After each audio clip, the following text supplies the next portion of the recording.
निर्धारित करते हैं। हमारे किसानों का क्या हाल है, किसान के खेत में जब फसल पैदा होती है तो चाहे वो कोई भी फसल हो, तो मैं एग्जाम्पल देता हूं कि मूंग की दाल बाजार में 100 रुपए किलो बिकती है और मंडी में मूंग 50 रुपए किलो बिकता है। ये अंतर है मालिक ना होने का और मालिक होने का। जो मालिक हैं वे 100 रुपए किलो दाल बेच रहे हैं, और जो मालिक नहीं है, किसान है, सिर्फ काश्तकार है और कब्जेदार है, वो सिर्फ वो अपना मूंग जो है 50 रुपए किलो बेच रहा है। टमाटर की खेती होती है, प्याज की खेती होती है, लहसुन की खेती होती है। जब लहसुन पककर किसान के खेत में होता है तो वो 54-58 के भाव बिकता है, 1 रुपए में 2 किलो के भाव बिकता है। और कभी कभी तो ऐसी स्थिति बनती है कि लोग सड़कों पर फेंक के चले जाते हैं क्योंकि उसकी कीमत उसको नहीं मिलती।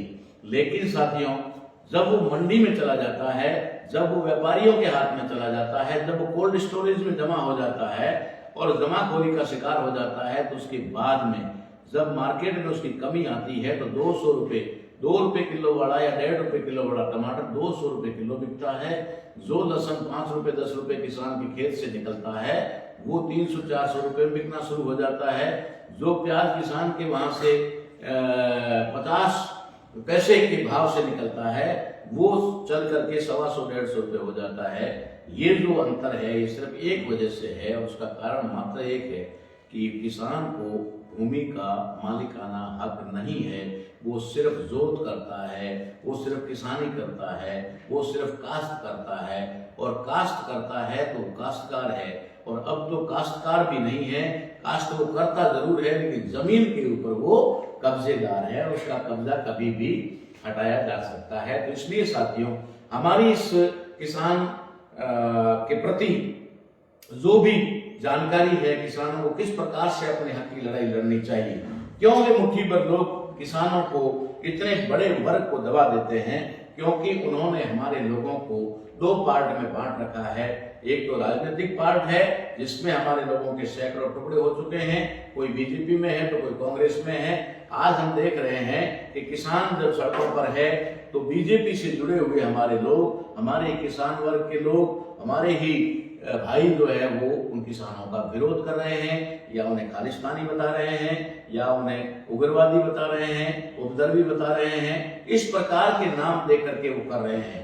तो ये क्यों कर रहे हैं? क्योंकि हमें हमारे जो असली दुश्मन हैं उन्होंने हमें राजनीतिक पार्टियों में विभाजित कर रखा है।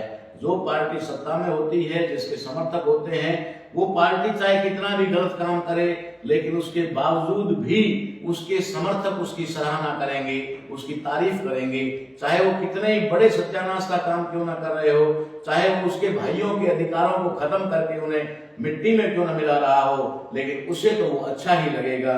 वो तो कहेगा कि ये बहुत ही अच्छा हो रहा है, बहुत बढ़िया हो रहा है। ये लोग उपद्रवी हैं, ये लोग आतंकवादी हैं, ये लोग घुसपैठिए हैं, ये दिल्ली में घुसना चाह रहे हैं।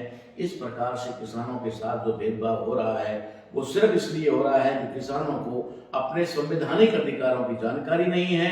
किस प्रकार से संविधान ने उनको लैंडलॉर्ड बनाया था, भूधारक बनाया था, और आज वो किस तरीके से वापस कब्जेदार और काश्तकार बनकर के रह गए हैं। इसी वजह से आज उनको सड़कों पर उतरना पड़ रहा है, सड़कों पर लड़ना पड़ रहा है और न्याय नहीं मिल पा रहा है।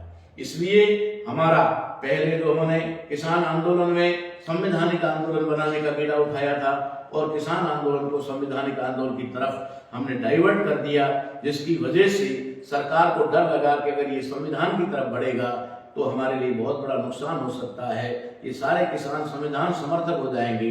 इसलिए उन्होंने आनंद फानंद में 3 काले कानून जो बनाए थे उन्हें वापस लिया, यानी कुछ समय के लिए उसके ऊपर रोकथाम लगाई। उसके बाद में जब हम लोगों ने किसान संसद चलाई, किसान संसद के अंदर लोगों को पता चला, 2 बार किसान संसद हमने हमारे साथियों के साथ में मिलकर के चलाई, किसान नेताओं से स्वीकृति लेकर के चलाई, और उसकी वजह से लोगों को इस बात की जानकारी हुई कि हमारे जो संवैधानिक अधिकार क्या है। उसके बाद में पिछले वर्ष 2023 में फरवरी में हम लोगों ने 33 जिलों का राजस्थान के अंदर एक अभियान चलाया, और वो किसान का मेरा संवैधानिक अधिकार यात्रा के नाम से चला। उसके तहत हमने किसानों को उनके अधिकारों के बारे में बताया। इस बार हम लोगों ने ये मताधिकार जागरूकता अभियान शुरू किया है। ये इसलिए किया है कि आप लोगों को ना तो कोई हुड़दंग करने की जरूरत है, ना किसी प्रकार का कोई दिल्ली घेरने की जरूरत है, ना किसी प्रकार से कोई भी आपको ट्रैक्टर रैली या वो करने की जरूरत है, ना ही किसी प्रकार, सिर्फ और सिर्फ अपने मत के प्रति जागृत होना है, अपने वोट के प्रति जागृत होना है और वोट उसे देना है जो हमारे हितों की रक्षा कर सके।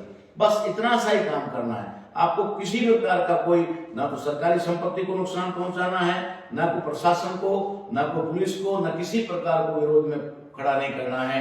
जब आपको लोकसभा चुनाव में मौका मिले उस समय आप अपने वोट का सही उपयोग करके इनको सबक सिखा सकते हैं जो आपके अधिकारों पर आघात कर रहे हैं, जो आपके अधिकारों को खत्म करने का प्रयास कर रहे हैं या कर रहे हैं। उन लोगों को सबक सिखाने का मात्र एक तरीका, वो आसान तरीका, बिना खून बहाए, बिना किसी प्रकार का बवाल या हुड़दंग किए हम लोग कर सकते हैं, सिर्फ अपने मत का सही उपयोग करके। अब मत का सही उपयोग आप करना चाहते हैं मगर आप कर नहीं सकते। कई लोग कर लेते हैं, कई लोग नहीं भी कर पाते। तो मत का सही उपयोग जो कैसे होगा, आप मत अगर उनके विरोध में भी दे रहे हो तो मत उनके पक्ष में जा रहा है। शायद इसीलिए वो पूरे आत्मविश्वास, कॉन्फिडेंस के साथ में कह रहे हैं कि अब की बार 400 पार, यानी कि 400 सीटों पर वो दावेदारी जता रहे हैं और कह रहे हैं कि 400 सीट हम जीतेंगे। भला किस आधार पे कह रहे हैं?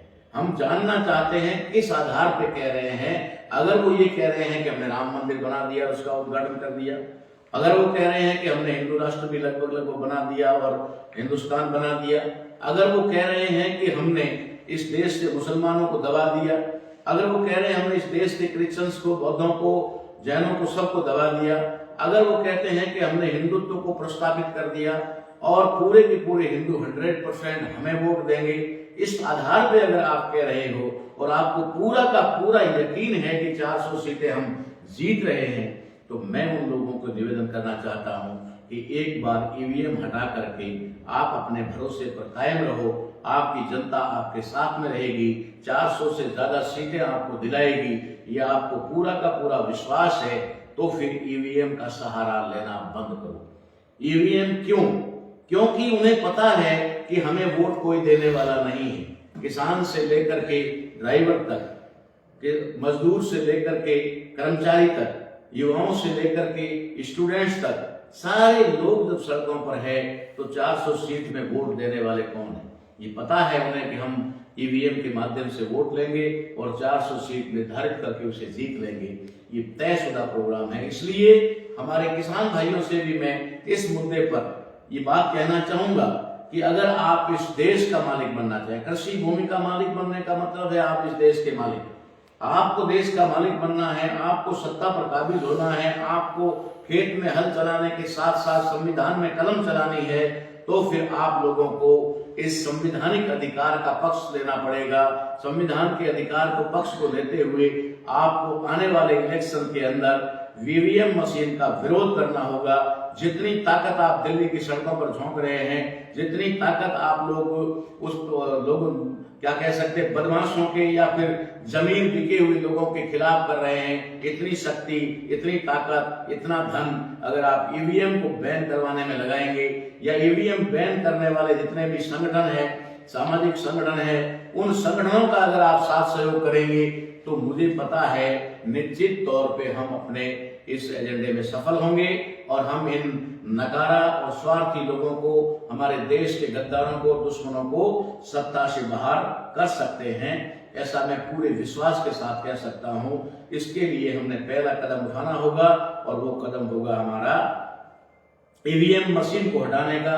दूसरा हमारा मुद्दा होगा कि इस बार जिन लोगों ने 70 सालों में, 75 सालों में इस देश को बर्बाद किया है, वो नाम भले कांग्रेस और बीजेपी का हो, लेकिन कांग्रेस और बीजेपी दोनों के ऊपर एक वर्ग विशेष का कब्जा है, नियंत्रण है, और वो वर्ग विशेष कभी भी इस देश के मूल निवासी बहुसंख्यक समाज का हित नहीं चाहता। वो उसे हमेशा दबा करके, कुचल करके, गुलाम बनाकर रखना चाहता है, जिसमें किसान वर्ग भी आता है, मजदूर भी आता है और आम नागरिक आता है। इसलिए साथियों, आज की वीडियो में मैं आपको यही अवगत करवाना चाह रहा था और ये मैंने करवाया कि आप लोगों को अगर लोकतंत्र को बचाना है, अपने संवैधानिक अधिकारों को बचाना है और अपने बच्चों को और अपने आने वाली नस्लों को बचाना है, तो आप हमारे साथ में खड़े होकर के इस आंदोलन में, इस मुहिम के अंदर जो लोग ईवीएम बैन करवाने में लगे हैं, उनका साथ सहयोग आप तन मन धन से करें। ऐसी उम्मीद और आशा के साथ में मैं आज के इस वीडियो को यहीं पर विराम देता हूं। आप लोगों से उम्मीद है कि आप ज्यादा से ज्यादा इस वीडियो को शेयर करेंगे और हमारे जो चैनल हैं उन चैनल्स को भी सब्सक्राइब करेंगे। और उसका जो है, मुझे तो नहीं आता कि क्या दबाना होता है, बेल आइकन दबाना होता है, घंटी दबाना होता है, ऐसा कहते हैं लोग, लेकिन मुझे इसके बारे में ज्यादा जानकारी नहीं है। आप लोग अच्छी तरह जानते हैं। तो इस चैनल को और हमारे वीडियो को ज्यादा प्रमोट करने के लिए आप लोग अपनी पूरी ईमानदारी के साथ में, ताकत के साथ में काम करेंगे, ऐसा मैं आप लोगों से उम्मीद करता हूं। और हमारा मताधिकार जागरूकता अभियान जो चल रहा है, उसे आप अपना अधिकार समझ करके या फिर अपना अभियान समझ करके, क्योंकि ये मेरा अकेले का अभियान नहीं है, ये मेरे लिए नहीं है, मेरे लिए तो बहुत कुछ बाबा साहब अम्बेडकर ने दिया है और बाबा साहब अम्बेडकर की बदौलत मैं एक अच्छी जिंदगी जी सकता हूं। मगर साथियों, मुझे चिंता है कि आने वाला भविष्य अच्छा नहीं है, तो वर्तमान में हम अच्छा जी करके भी क्या कर लेंगे। इसलिए आप लोगों से उम्मीद करता हूं कि आप इस अभियान में आगे से बढ़ चढ़ करके भाग लें और इसको आगे बढ़ाने का काम करें। इसी के साथ में सभी को जय जवान, जय किसान, जय भारत, जय